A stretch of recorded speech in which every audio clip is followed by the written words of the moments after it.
Hello there and welcome along to Hive Live Extra, your place for exclusive reaction and analysis following Watford's 1-1 draw with Newcastle United. Here with me in the studio to talk through the twists and turns of the game. I think both of us have just about got our breath back from that exhilarating last 10 minutes. Former Hornet striker Tommy Mooney. I don't really know how to feel after that. Who do you think is going to be more satisfied with the point? It's a difficult question to answer because Newcastle could have been 4 or 5 goals up at half time, and then the second half it was completely turned on its head, and still Newcastle could have won the game even after we equalised. So it's a difficult one, but I'm very rarely pleased. So I would imagine that both managers are just happy to take a big deep breath and say it's over and done with. What was so much better about Watford in that second half? What clicked for you? I think the change of the shape helped. Certainly with Tufan coming on, obviously Tom had to go off with the facial injury. So I think that helped because he's comfortable in possession of the ball. And it was just, there was a bit more urgency to the lads, and we put the ball in the box a few more times. João Pedro was quite exciting when he came on. Obviously it's going to take him quite some time to get up to full fitness, but I just thought it worked for us a little bit, and Josh King led the line well, worked really hard. I feel for him with the disallowed goal, but nevertheless, you know, he knows that if you want to be a 9, you have to do an awful lot of work to get your rewards. Just before we take a look at the highlights and really look into some individual performances, Moussa Sissoko, speaking after the game, told the cameras across the entirety of a season, you know, we can't keep wasting 45 minutes, in his words, and I think that's a big takeaway from today, isn't it? And I suppose the season generally. Yeah, I think we've talked about it in the pre-show that they've got to start from that first whistle. They've got to start on the front foot, and I think sometimes a footballer thinks that the games are going to go on forever, your career's going to go on forever, and you've got plenty of time to do everything. You don't. It's over in a flash, and so is 90 minutes when you look back on it. And that's why, for me, you've got to attack from the first whistle and put the ball into areas where you can score goals. It's like it sounds like I'm a broken record, but it's the basics of the game. It's just, somebody once said it's a simple game, but it's difficult to keep it simple, and it appears to be like that at times for us, because when we went basic and got the ball forward early in the second half, we were exciting. We'll have more wise words from Tommy Mooney in a moment or two, but for now, let's take a look at the highlights.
Well, it was quite a spicy end to the game, wasn't it? But I suppose right from the word go, there was a real atmosphere inside Vicarage Road today, mainly down to some crunching tackles, I think we can say, early on. It got the crowd going, didn't it? Yeah, it did. I quite enjoyed it. I like that sort of game of football.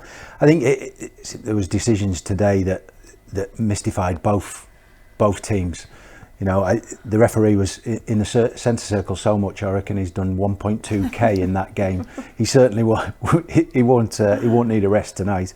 But you know, it was one of those where both teams were disappointed by the way that the referee managed the game. You know, we had to wait till injury time to get a yellow card for the goalkeeper for time wasting when he'd been doing it for an hour before that. Did it impact the result? Would you go as far as saying that? I think it's the momentum in the game, and it's not Steve Bruce's decision for his players to slow the game down. Every manager in the country, when you're leading a game and you're away from home, you slow the game down. But they took it to extremes and they weren't ever checked for it. So I think that's probably the disappointing thing. I know it was his first game in the Premier League. It might be a while before his next, but you know, it's nevertheless, when both teams complain about something, that's normally an indication of it not being right. Yes, frustrations around some of the refereeing this afternoon. Frustrations as well that goal didn't stand. But I think I'm right in saying it's 3 players offside ultimately. Yeah, I think I was doing the commentary for the game. Immediately I looked towards the linesman because you can normally tell with the distances that the striker is for a tap in. That's typical and normal striker play. Somebody has a shot. I was always told, be the first to get it out of the net, because if the keeper saves it, you might be the one putting it in the net. So really good follow up from Josh King, but he was just too far ahead of the defenders. So I think I knew straight away, and most people knew straight away. But then Josh goes off on his celebration. The shirt comes off. So he's got to get over that, because I thought he worked tirelessly today. You just want him to get his first goal, because that is a massive pressure lift for any striker joining a new club. What about the goal that did stand? Ismaïla Sarr actually throughout the game was kept relatively quiet overall, wasn't he? Yeah, it was another game where I was wanting more from him. He had Richie really at full stretch, but I think from the game, if you roll it back a little bit, Emmanuel Dennis tried a little trick and it never came off. But instead of just watching the defender clear it, he chased him down, and he actually miskicked his clearance, and it went out for a corner kick. And from that corner, we scored. So sometimes it just shows you, if you get on the front foot when you've made a mistake and go and chase and do a little bit of work, you get rewarded for it. The actual corner looked like a training ground set piece. I don't think it was. It was just Josh King's desire to get his head on it at the front post, and everybody had got attracted to the near post. And Sarr's, you think it's an open goal. It's not. There's a goalie and I think Matt Ritchie on the line. So it's a really good header from Ismaïla. To get back in it then, and then, the stadium erupts and you think, well, here we go, we're going to get more chances. And we did, we just couldn't finish them. Yeah. Whilst we are talking about the attacking players, good to see João Pedro back out there at Vicarage Road and in front of the fans. You could see he enjoyed it. Yeah. He had some lovely touches. Going to take some time to get his fitness back in so he can start a game. But yeah, I just think with the shape change in the second half, that suited the players that were on the pitch. So credit to Cisco for that, because we were certainly far more attacking, and you can see Tufan likes the ball at his feet as well, and I like it that he turns towards the opposition goal with each touch that he has, instead of perhaps just going back and doing the safe things. So him playing in the 10 was interesting today for 20 minutes of the second half. And the Newcastle goal, could Ben have done anything different, or was he a bit unlucky? Because I think it did take a bit of a deflection, didn't it? Yeah, it did, but Ben will be disappointed because he's got hands on it, just not strong enough to push it away. But we'd had the warning, because Longstaff had 2 shots prior to that within minutes. And he was still left in a bit of space, wasn't he? Yeah. I mean, I was right behind it. It's a really good strike. And he's got it out of his feet to set up the finish. So it's a good strike, but Ben will be disappointed. But then he went on to make up for it 2 or 3 times in the game. He made sure that we didn't concede anymore. Well, we're all about exclusive reaction here on Hive Live Extra. So with that next, we can head pitchside at Vicarage Road. Joshua, what a game that was, end to end at the end there, wasn't it? Yeah, it felt like a basketball game, forward and back and forth. But if I'm being honest, I think a point is fair. You were unlucky not to win it at the end there with your disallowed goal. Unlucky. I was offside. 3 of us was offside. So even if I wouldn't, he probably would have given the other 2 because they were blocking the keeper's view. I've never had VAR on my side, but again, it was offside. So obviously, that's why we have VAR. How do you find the first half? It seemed quite difficult. Newcastle played well. Yeah, not good enough. I think they were better than us first half. I thought we brought a good game second half, and when we got that ball, they lifted us, lifted the stadium, and from then on, I think it was mostly us, but they had some good counter as well. But like I said, I think a point is fair. Xisco, what did Xisco say at half time to change momentum when we went into the second? No, he just wanted us to make more runs from behind and offer ourselves to get on the ball, which I think was better. The whole energy was better in the second half. So yeah, we did what we was asked to. We probably should have started the game unbelievable with a chance and got a corner from it, but then we let ourselves off a bit, and they have good players like say Maximum who can cause trouble to any teams. But again, I think a point is fair, and this might be crucial in the end. It was a great flick on for the first goal towards Ismaïla. Something you worked on, or just? No, to be fair, I was meant to block a player in the front post, but I thought I seen the ball coming towards so I just tried to get a flick on. I thought I was a bit too wide to get it on goal, like inside goal, direct. So I just tried to get a flick on, and hopefully Sarr was there to put it in, and then good connection with me and Sarr because he gave him 3 now in 2 games. And how great were the fans today as well, roaring the guys on. Amazing, especially when we were down, and obviously they kept time wasting, and the fans was on our back and got us, and especially after the Sarr's goal, they lifted us even more, and we could have got 3 points today, but like I said, a point each is fair. To sum up then, Tommy, are we looking upon this as another point gained? I think you have to.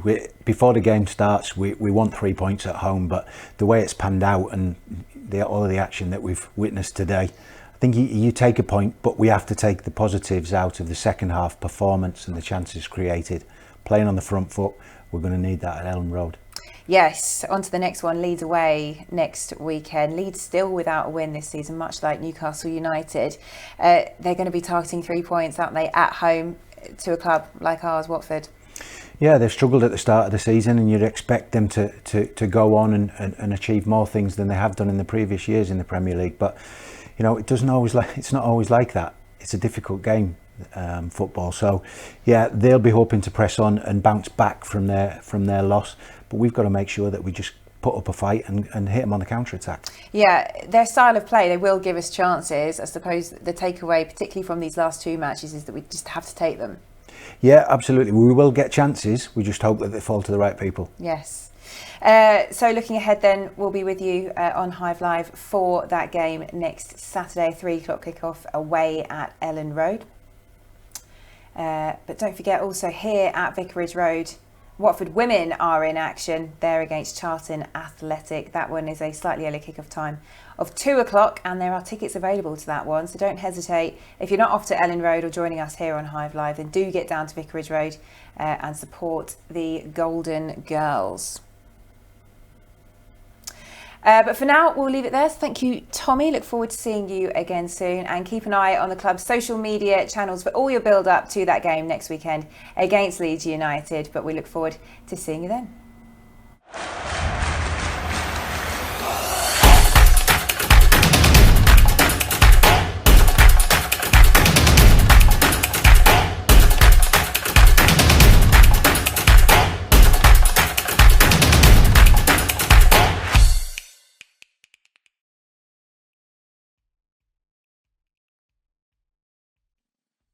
Click here to subscribe.